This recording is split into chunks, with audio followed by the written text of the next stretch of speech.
안녕하세요. 함께행보한교회 정량 목사입니다. 5월 12일 아침 기도회 시작하겠습니다. 사무엘상 2장 22절에서 36절의 말씀입니다. 엘리는 매우 늙었다. 그는 자기 아들들이 모든 이스라엘 사람에게 저지른 온갖 잘못을 상세하게 들었고 회막 어귀에서 일하는 여인들과 동침까지 한다는 소문을 들었다. 그래서 그는 그들을 타일렀다.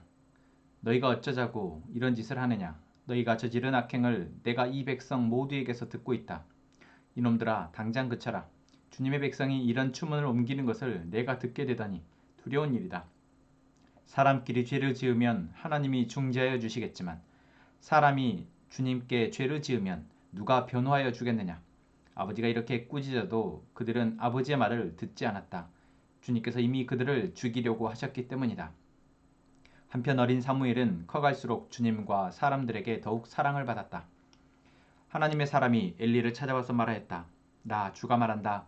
내 조상의 집이 이집트에서 바로의 집에 속하였을 때에 내가 그들에게 나를 분명하게 나타내 주지 않았느냐. 그때 내가 이스라엘의 모든 지파 가운데서 내 조상 아론을 선택해서 나의 제사장으로 삼아 나의 제단에 올라와 분향을 하게 하며 에봇을 입고 내 앞으로 나와 내 뜻을 듣도록 하지 않았느냐. 또 나는 이스라엘 자손이 드리는 불살라 바치는 제물을 모두 너희의 몫으로 차지할 권리를 내 조상의 집안에 주지 않았느냐. 그런데 너희는 어찌하여 나의 처소에서 나에게 바치라고 명한 나의 제물과 예물을 멸시하느냐. 어찌하여 너는 나보다 내 자식들을 더 소중하게 여기어 나의 백성 이스라엘이 나에게 바친 모든 제물 가운데서 가장 좋은 것들만 골라다가 스스로 살찌도록 하느냐. 그러므로 나 주 이스라엘의 하나님이 말한다. 지난날 나는 너희 집과 너희 조상의 집이 제사장 가문을 이루어 언제까지나 나를 섬길 것이라고 분명하게 약속하였지만 이제는 더 이상 그렇게 하지 않겠다. 이제는 내가 나를 존중하는 사람들만 존중하고 나를 경멸하는 자들은 수치를 당하게 할 것이다. 나 주의 말이다. 내가 내 자손과 내 족속의 자손의 대를 끊어서 너의 집안에 오래 살아 나이를 많이 먹는 노인이 없게 할 날이 올 것이다. 너는 고통을 받으면서 내가 이스라엘의 모든 백성에게 베푸는 복을 시샘하며 바라볼 것이다. 내 가문에서는 어느 누구도 오래 살지 못할 것이다. 그러나 나는 내 자손 가운데에서 하나만은 끊어버리지 않고 살려둘 터인데 그가 제사장이 되어 나를 섬길 것이다. 그러나 그는 맹인이 되고 희망을 다 잃고 그의 자손들은 모두 젊은 나이에 변사를 당할 것이다. 내 두 아들 홈니와 비느하스도 한날에 죽을 것이며 이것은 내가 말한 모든 것이 반드시 이루어진다는 표징이 될 것이다. 나는 나의 마음과 나의 생각을 따라서 행동하는 충실한 제사장을 세우겠다. 내가 그에게 자손을 주고 그들이 언제나 내가 기름 부어 세운 왕 앞에서 제사장 일을 보게 하겠다. 그때 너의 집에서 살아남는 자들은 돈 몇 푼과 빵 한 덩이를 얻어먹으려고 그에게 엎드려서 제사장 자리나 하나 맡겨주셔서 밥이나 굶지 않게 살게 하여 주십시오 하고 간청할 것이다. 아멘. 오늘 말씀에서 우리는 엘리 집안에 하나님께서 내리신 저주에 대한 이야기를 보게 됩니다. 우리는 하나님께 복을 받기를 원하고 하나님의 인도하심과 보호하심 속에서 행복을 누리기를 원하지 누가 저주를 받고 누가 고통을 받기를 원하겠습니까? 그래서 우리가 간구하는 것이 있습니다. 우리가 하나님을 믿는다면 하나님 우리에게 복 주시는 분이실 것이다. 하나님 우리를 사랑하셔서 우리가 어떠한 상황 속에 놓여도 하나님이 은혜를 베풀 것이다 라고 오해하는 것이죠. 여러분 그렇습니까? 아니요.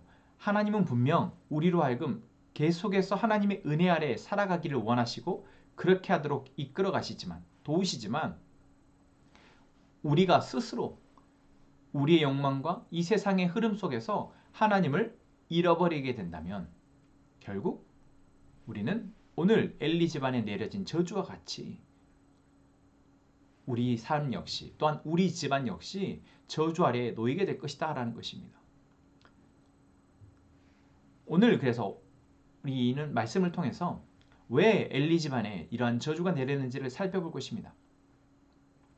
그리고 그럼 우리는 어떻게 이 오늘 말씀의 기회를 통해서 이제는 저주가 아니라 화가 아니라 어떻게 복을 받으며 복을 누리며 살아갈지를 생각해 보았으면 좋겠습니다.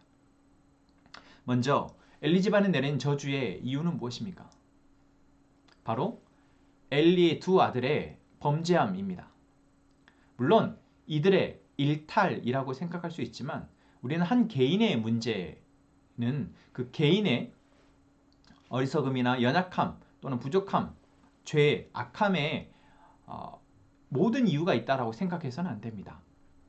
바로 엘리의 두 아들들이 이렇게 하나님 앞에 범죄하고 또한 사람들 앞에 범죄하게 된 이유는 두 사람에게도 책임이 있지만 그렇게 되어지도록 누군가가 방치하거나 또는 영향을 줬다라는 것이죠. 누구일까요? 그렇습니다. 성경에 드러나는 것은 바로 아버지 엘리입니다. 엘리는 사사시대의 제사장으로서 자신의 직무를 감당하고 있었지만 엘리의 두 아들의 행실을 보자면 엘리는 그렇게 좋은 아버지 또는 제사장으로서의 역할도 제대로 감당하지 못했다라는 것을 알 수 있습니다. 제사장의 역할은 무엇입니까? 바로 하나님이 이스라엘 백성들에게 말씀하신 거룩함, 하나님의 백성으로서 하나님의 복을 누리도록 하기 위한 가장 중요한 조건인 거룩함을 지키도록 하는 것입니다. 그리고 그것은 먼저 자기 자신이 계속해서 거룩한 삶을 살아내고 그리고 그 거룩함이 자기의 가족, 자기의 민족에게로 흘러가도록 돕는 것. 그게 바로 엘리의 역할이었습니다. 그런데 엘리는 그 역할을 제대로 감당하지 못합니다. 오늘 본문의 앞부분에서 엘리는 이제 늙었다라고 나옵니다. 이제 곧 죽게 될 것이고 죽기 전에 이제 장성한 자기의 자녀들이 제사장의 직분을 감당하고 있는데 자기에게 이제 들려지는 이야기가 아들들이 이렇게 범죄한다. 하나님의 제물을 취하고 또한 성전에서 일하는 사람들을 능욕하고 있다라는 소문이 들리는 것이죠. 그래서 어떻게 합니까? 제 아들들을 불러다가 너희들가 왜 이렇게 범죄하느냐? 라고 꾸짖습니다. 그런데 오늘 본문에서 그 아들들은 듣지 않았다라고 얘기합니다. 그리고 바로 이어서 뭐라고 얘기하고 있습니까? 주님께서 이미 그들을 죽이려고 하셨기 때문이다 라고 얘기합니다. 여러분 우리는 이 본문 속에서 하나님이 이들을 죽이려고 작정하셨기 때문에 이들이 말을 듣지 않았다라고 생각해서는 안 됩니다. 이미 이들의 죄가 하나님의 심판이 임박하고 하나님의 심판이 임할 만큼 가득 찼다라는 것을 성경은 이야기하고 있다라는 것이죠. 우리는 하나님의 심판이 가득 차 우리의 죄가 가득 차서 하나님의 심판이 내릴 수밖에 없는 때까지 가지 않아야 합니다. 그 전에 돌이켜야 한다라는 것이죠. 그런데 엘리 집안의 두 아들들은 그러지 못했습니다. 그래서 오늘 하나님이 엘리에게 직접적으로 하나님의 사람을 보내서 저주의 말을 선포하십니다. 너희 집안은 이제 저주를 받을 것이다. 너희 두 아들은 한날 한시에 죽을 것이다. 여러분 얼마나 끔찍하고 무서운 저주입니까? 하나님에게서 이런 메시지가 선포되다니요.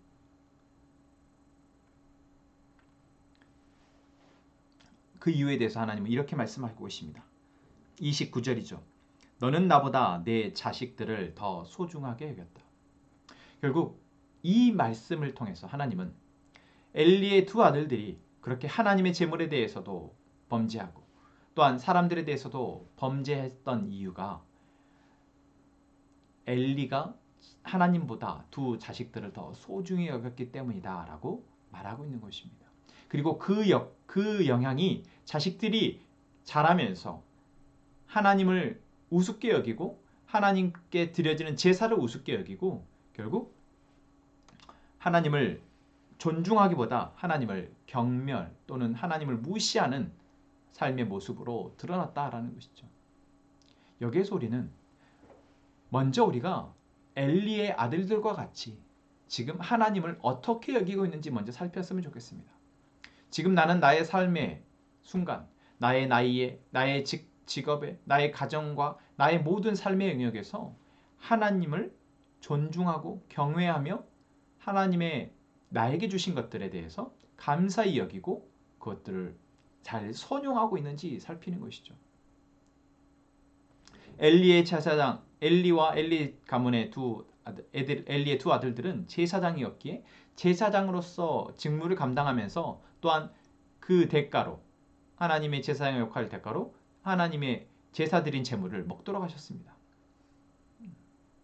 그런데 그들은 그것을 주신 것을 먹는 것이 아니라 자신들의 욕망을 해서 더 맛있게 먹기 위해서, 더 좋은 것을 얻기 위해서 먼저 그들이 취했다라는 것이죠.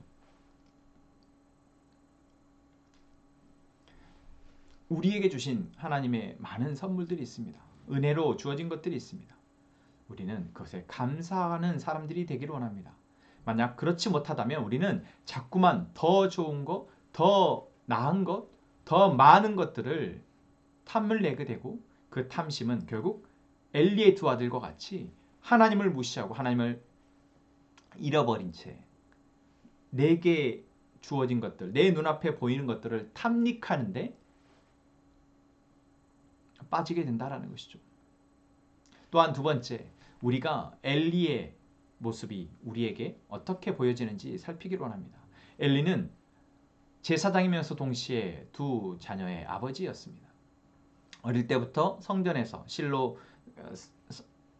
제사를 드리는 그곳에서 머물러서 아이들에게 하나님의 율법을 가르쳤을 것이고, 아이들에게 먼저 제사 드리는 것을 보여주고 이제는 그들에게 제사장으로서 역할을 감당하도록 가르쳤을 것입니다. 그런데 오늘 장성한 엘리의 아들들에게서 보여지는 모습은 제사장으로서 뿐만 아니라 하나님을 믿는 하나님의 백성으로서도 실격입니다. 왜 그렇게 되었을까요? 우리가 고민해봐야 합니다.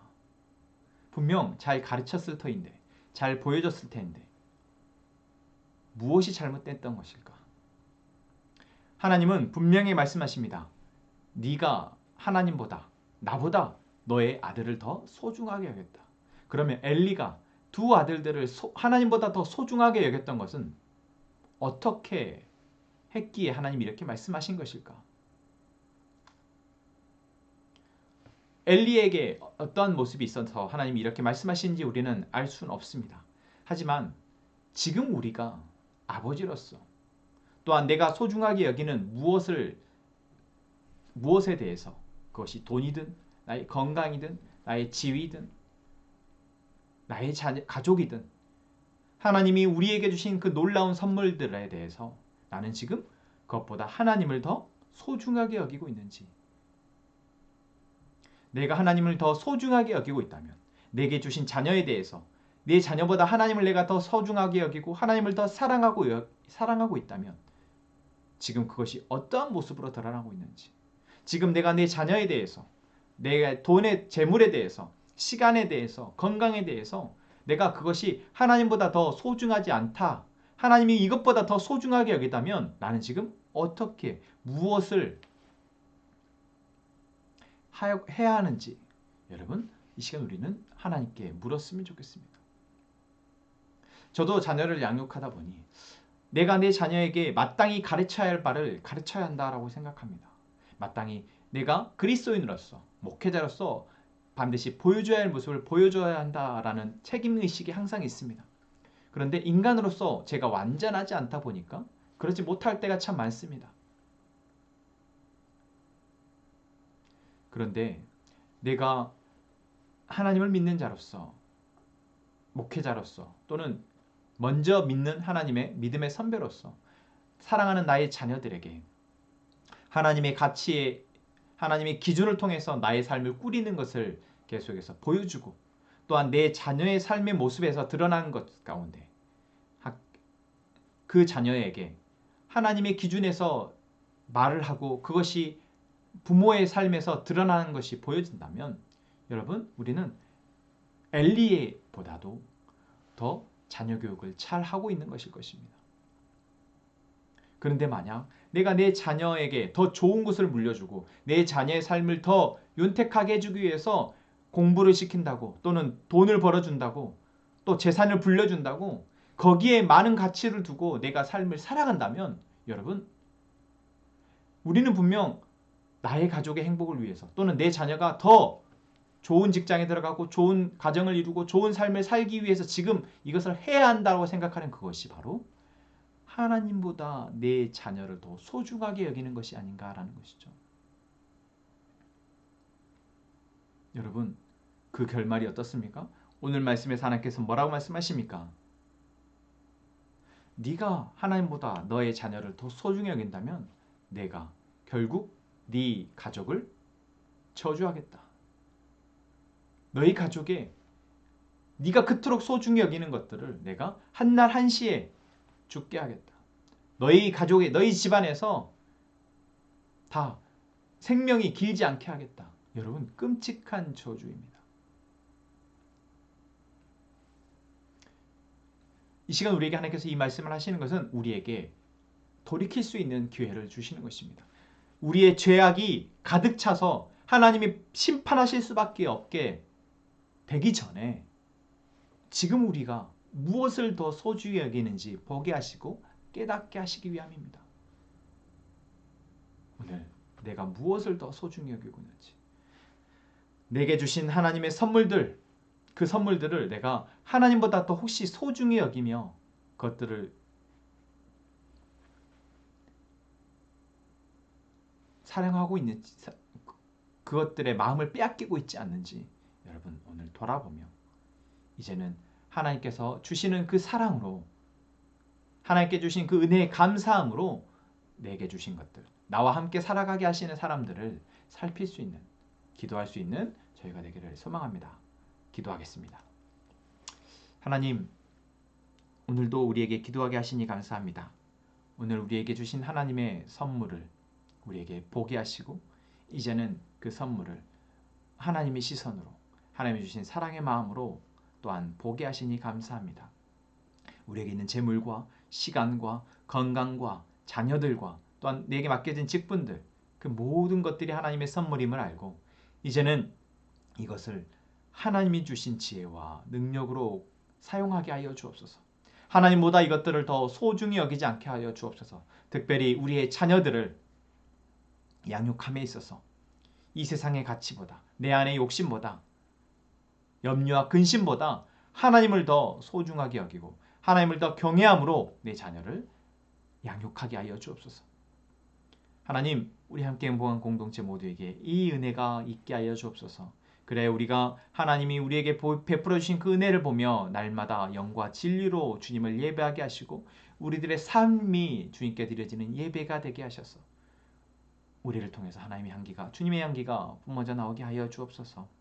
하나님, 우리가 돕고 있는 내 아이처럼 사역, 하나님 그 사역을 통해서 하나님의 사랑을 맛보고 있는 귀한 아이들, 주님 그 아이들을 긍휼히 여기시며 그 아이들에게 하나님의 인도하심과 계획하심 속에서 잘 자라나게 하여 주옵소서. 하나님, 이 사역을 감당하시는 김근영 목사님과 그 가족을 위해서도 기도합니다. 그 가족을 지켜 주옵소서. 하나님, 우리 함께 행복한 가족들이 이 시간 기도하는 기도의 제목들을 들으시고 하나님의 뜻 안에서 하나님의 뜻이 이루어지게 하여 주옵소서. 예수님의 이름으로 기도합니다. 아멘.